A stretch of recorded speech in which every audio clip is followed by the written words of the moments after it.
When tragedy strikes, a grieving woman uses technology to create an artificial version of the one she lost. It helps process her grief until she receives a package that changes the experience.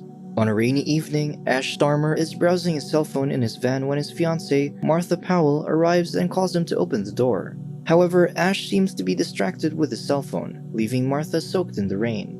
Martha taps the window, so Ash finally opens the door. Afterward, Ash immediately returns to his cell phone even though Martha needs help with the hot drink she's holding. She tells him that her palm is already burning, so Ash apologizes and helps her. Martha instructs him to put his cell phone in the glove box since he's overly distracted by it. The couple sings songs on the radio as Martha drives to Ash's childhood home.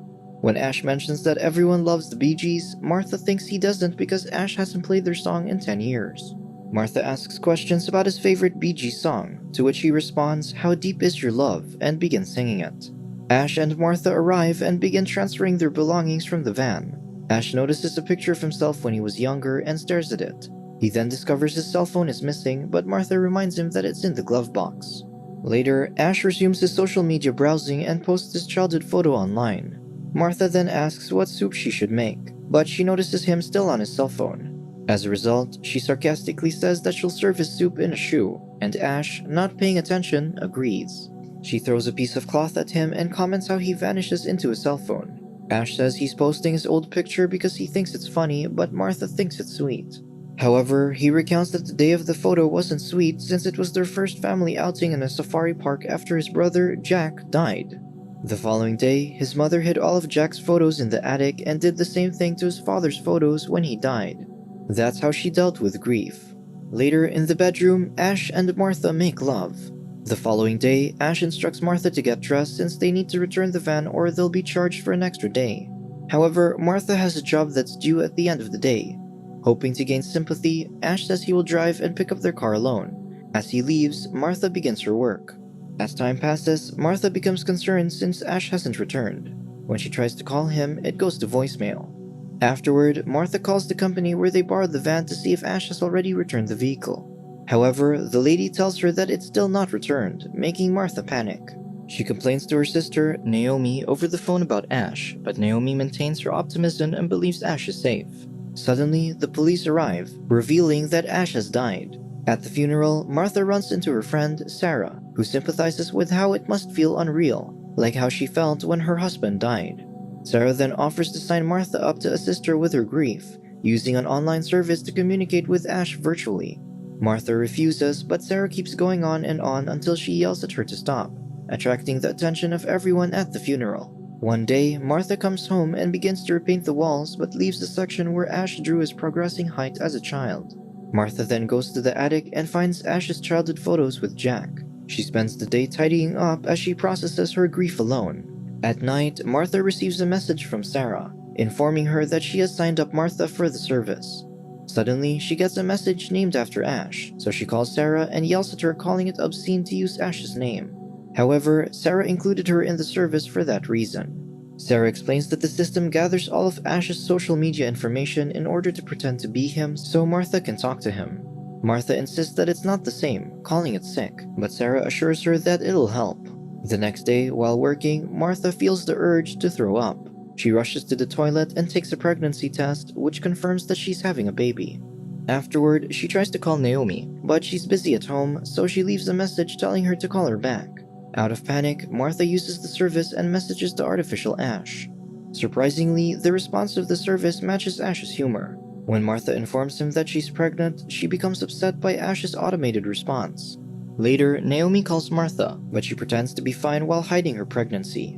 Worried, Naomi offers to visit her, but Martha declines and tells Naomi she has work to do.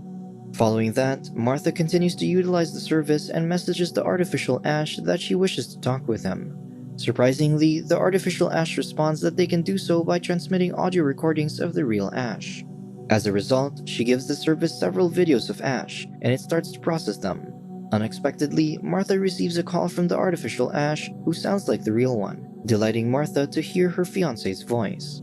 The next day, while speaking with the artificial Ash, Martha climbs to a hill where Ash took her after introducing her to his mother.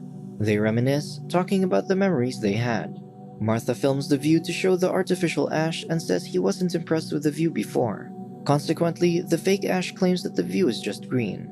Martha mentions that the real Ash had told her that the location was a well-known lover's leap, where troubled lovers had traditionally leaped to their deaths. The artificial Ash researches this and claims that everyone who jumped there was alone.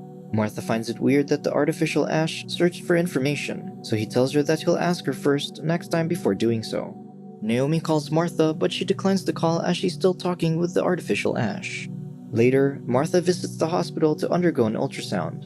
Fortunately, the baby's heart is regularly beating, which makes Martha happy. She records it to show the artificial Ash. While speaking with him, Martha struggles to put on her coat, causing her to drop her cell phone. Martha begins to panic because she can no longer hear the artificial Ash, so she leaves the hospital in tears. Afterward, Martha purchases a new cell phone and charges it at home. After a short while, the artificial Ash calls and comforts her since he's in the storage, not the device. Martha apologizes for dropping him because she was too excited with the baby, so the fake Ash plays the sound of the baby's beating heart again to distract her. Martha realizes that he's too fragile. Surprisingly, the artificial Ash tells her there is another available level in their service. It's experimental and expensive, but Martha is interested. Soon, a package arrives at Martha's house. The delivery man jokes if it is a block of gold since it is heavy, and Martha instructs them to put it upstairs. Opening the package, she's frightened to see the flesh in the box. She asks for instructions from the artificial Ash, pointing out that it doesn't look like him. The artificial Ash explains it's blank until she activates it. Martha looks around the package while artificial Ash informs her to prepare his bathtub. Afterward, she puts the synthetic body in the tub, causing her to be covered with nutrient gel that stops the synthetic muscle from dying out in movement. Martha notices that it smells like marshmallows, which the artificial Ash says she can eat since it's non-toxic, but she refuses. Then, Martha pours the electrolytes into the tub and leaves. The artificial Ash tells her that he will be leaving since the process will begin and instructs her not to turn the lights on in the bathroom. Martha patiently waits for the procedure to finish until she hears a bubbling sound in the bathroom. Suddenly, Martha hears footsteps and quietly goes to investigate. Surprisingly, she notices a wet body heading downstairs that looks exactly like Ash. The artificial Ash begins to speak like the real Ash, requesting clothing and a towel. When Martha just stares at him, the artificial Ash comments that what she's doing is creepy. In the living room, Martha is still stunned to see the artificial Ash. Then, he asks if she wants to get him food, to which Martha asks if he even eats food. The artificial Ash responds that he doesn't need to eat, but can chew and swallow to make things more real. Shocked, Martha gets a glass of liquor, which worries the artificial Ash since she's pregnant. However, Martha still drinks and ignores the advice since it is only for a night. Emotionally, Martha touches his skin, noticing that it's smooth and soft but also has pores and lines. The artificial Ash says it's texture mapping, to which the tiny details are also visible. Martha misses the real Ash even more after feeling the artificial Ash, so she kisses him and goes to the bedroom to make love. However, the artificial Ash wasn't designed to engage in such activity. As the artificial Ash removes the shirt, Martha points out that the real Ash has a mole on his collarbone, and to her surprise, a mole forms there instantly. Martha begins to teach the artificial Ash acts of intimacy like how the real Ash did it since that information wasn't made available in the system. The two then make love, leaving Martha satisfied. When Martha wakes up the next day, she's surprised by the artificial Ash since his eyes are still open, so he asks if she prefers to close them. Martha responds that he does so when he's sleeping. Later, Martha starts to work and gets startled by the artificial Ash. She points out that his presence is strange and she needs time to get used to it. Then, Martha instructs him to stop her from drinking any alcohol for the baby. Suddenly, Naomi arrives, so Martha immediately instructs the artificial Ash to hide in the bedroom. As Martha opens the door, Naomi hugs her straight away. Naomi confronts her, worried since Martha isn't answering her calls and messages. Instead of telling the truth, Martha uses her work as an excuse to keep her mind busy. Then, Naomi asks where the toilet is, while Martha hopes she won't see the artificial Ash. By night, Naomi leaves and tells her that it's excellent that Martha is moving on. Confused, Martha asks her what she means, so Naomi comments that she saw a man's clothes in the bathroom, assuming that Martha started dating someone. After she leaves, the artificial Ash mistakenly asks what her friend said. Martha tells him that Naomi is her sister, and he should have known it. She gets annoyed with the artificial Ash and accidentally breaks a glass. She cleans it up and the fake Ash helps her. However, Martha tells him she can do it alone, so she pushes his hand away, causing him to cut his hand, which doesn't bleed. Later, Martha becomes uncomfortable sleeping next to the artificial Ash, so she tells him to breathe so she can think that he's real. The artificial ash breathes heavily, but Martha complains since he's faking it. The artificial ash then offers to make love, but Martha tells him to go downstairs and he willingly gets up to do so. However, Martha points out that the real Ash would have argued with her.